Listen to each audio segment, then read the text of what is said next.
ആകാശവാണി. നമസ്കാരം. പ്രത്യേക വാർത്താ ബുള്ളറ്റിൻ വായിക്കുന്നത് സുധിൻ സൈനുദ്ദീൻ. സ്നേഹത്തിന്റെയും പ്രത്യാശയുടെയും സന്ദേശവുമായി ക്രിസ്മസിന് വരവേറ്റ ലോകം. യേശുക്രിസ്തുവിന്റെ തിരുപ്പിറവിയുടെ ഓർമ്മ പുതുക്കുകയാണ് ക്രൈസ്തവ വിശ്വാസികൾ.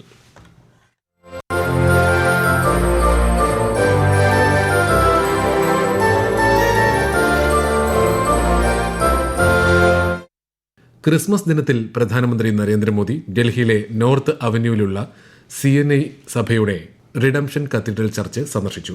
രാവിലെ 8:30 ദേവാലയത്തിലെത്തിയ പ്രധാനമന്ത്രി കുർബാന അടക്കമുള്ള പ്രാർത്ഥനാ ചടങ്ങുകളിൽ പങ്കെടുത്തു. രാജ്യത്തിനും പ്രധാനമന്ത്രിക്കും വേണ്ടി പ്രത്യേക പ്രാർത്ഥനകൾ നടന്നു. പ്രാർത്ഥനകൾ, കരോൾ ഗാനങ്ങൾ, സ്തുതിഗീതങ്ങൾ, Delhi bishop doctor Paul Swarup പ്രധാനമന്ത്രിക്ക് വേണ്ടി നടത്തിയ പ്രത്യേക പ്രാർത്ഥന എന്നിവ ചടങ്ങിൽ ഉൾപ്പെട്ടിരുന്നു. BJP കേരള അധ്യക്ഷൻ രാജീവ് ചന്ദ്രശേഖർ അടക്കമുള്ളവർ പ്രധാനമന്ത്രിക്കൊപ്പം ഉണ്ടായിരുന്നു. പ്രധാനമന്ത്രി നരേന്ദ്രമോദി ക്രിസ്മസ് ആശംസകൾ നേർന്നു. സമാധാനവും അനുകമ്പയും പ്രത്യാശയും നിറഞ്ഞ സന്തോഷകരമായ ക്രിസ്മസ് നേരുന്നതായി അദ്ദേഹം സമൂഹമാധ്യമത്തിൽ കുറിച്ചു. യേശുക്രിസ്തുവിന്റെ ദർശനങ്ങൾ സാമൂഹിക ഐക്യം ശക്തിപ്പെടുത്തുമെന്ന പ്രത്യാശയും പ്രധാനമന്ത്രി പങ്കുവച്ചു. വത്തിക്കാനിലെ സെയിന്റ് പീറ്റേഴ്സ് ബസിലിക്കയിൽ ലിയോ 14 മാർപ്പാപ്പ തിരുപ്പിറവി ചടങ്ങുകൾക്ക് നേതൃത്വം നൽകി. സംസ്ഥാനത്തിനകത്തും പുറത്തും ദേവാലയങ്ങളിൽ പാതിരാ കുർബാനകളിൽ ആയിരങ്ങൾ പങ്കെടുത്തു.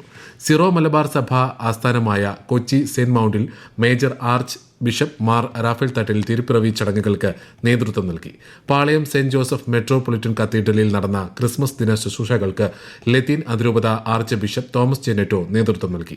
തിരുവനന്തപുരം പട്ടം സെന്റ് മേരീസ് കത്തീഡ്രലിൽ കർദിനാൾ മാർ ബസേലിയോസ് ക്ലിമീസ് ബാവ പ്രാർത്ഥനാ ചടങ്ങുകൾക്ക് നേതൃത്വം നൽകി.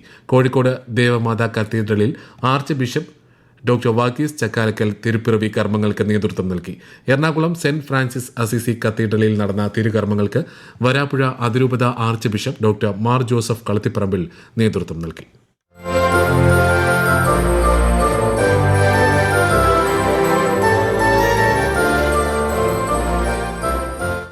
ഇന്ന് സംഘടിപ്പിക്കുന്ന സദ്ഭരണ ദിനാചരണത്തിൽ ജീവനക്കാർ നിർബന്ധമായും പങ്കെടുക്കണമെന്ന് നിർദ്ദേശിച്ചിട്ടില്ലെന്ന് ലോക്ഭവൻ വാർത്താക്കുറിപ്പിലൂടെ അറിയിച്ചു.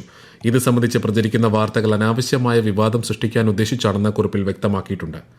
ഇന്ത്യയുടെ മുൻ പ്രധാനമന്ത്രി അടൽ ബിഹാരി വാജ്പേയിയുടെ ജന്മവാർഷിക ദിനമായ ഇന്ന് രാഷ്ട്രം സദ്ഭരണ ദിനമായി ആചരിക്കുന്നു. അദ്ദേഹത്തിന്റെ 101ാം ജന്മവാർഷികത്തോടനുബന്ധിച്ച് ഇന്ന് പ്രധാനമന്ത്രി നരേന്ദ്രമോദി ലക്നൌ സന്ദർശിക്കും. ഉച്ചയ്ക്ക് 2:30 രാഷ്ട്രപ്രേരണാ സ്ഥൽ പ്രധാനമന്ത്രി ഉദ്ഘാടനം ചെയ്യും. തുടർന്ന് നടക്കുന്ന പൊതുസമ്മേളനത്തെ ശ്രീ മോദി അഭിസംബോധന ചെയ്യും. ഇന്ത്യയിലെ മഹത് പ്രതിഭകളുടെ പാരമ്പര്യത്തെ ആദരിക്കുകയെന്ന പ്രധാനമന്ത്രി നരേന്ദ്രമോദിയുടെ ദർശനത്തിന്റെ ഭാഗമായാണ് രാഷ്ട്രപ്രേരണാ സ്ഥൽ വികസിപ്പിച്ചത്. 65 ഏക്കർ വിസ്തൃതിയിൽ 230 കോടി രൂപ ചെലവിലാണ് രാഷ്ട്രപ്രേരണാ സ്ഥൽ നിർമ്മിച്ചിരിക്കുന്നത്. കേരളത്തിൽ corporation mayor, deputy mayor, municipality chairperson, vice chairperson പദവികളിലേക്കുള്ള തെരഞ്ഞെടുപ്പ് നാളെ നടക്കും. മേയർ ചെയർപേഴ്സൺ തെരഞ്ഞെടുപ്പ് രാവിലെ 10:30-നും ഡെപ്യൂട്ടി മേയർ, വൈസ് ചെയർപേഴ്സൺ തെരഞ്ഞെടുപ്പ് ഉച്ചയ്ക്ക് ശേഷം 2:30-നുമാണ്.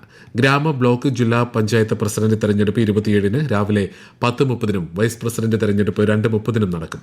കഴിഞ്ഞ ദിവസം സത്യപ്രതിജ്ഞ ചെയ്ത തദ്ദേശ സ്ഥാപന അംഗങ്ങൾക്ക് മാത്രമേ അധ്യക്ഷ, ഉപാധ്യക്ഷ സ്ഥാനങ്ങളിലേക്ക് മത്സരിക്കാനും വോട്ട് ചെയ്യാനും സാധിക്കൂ.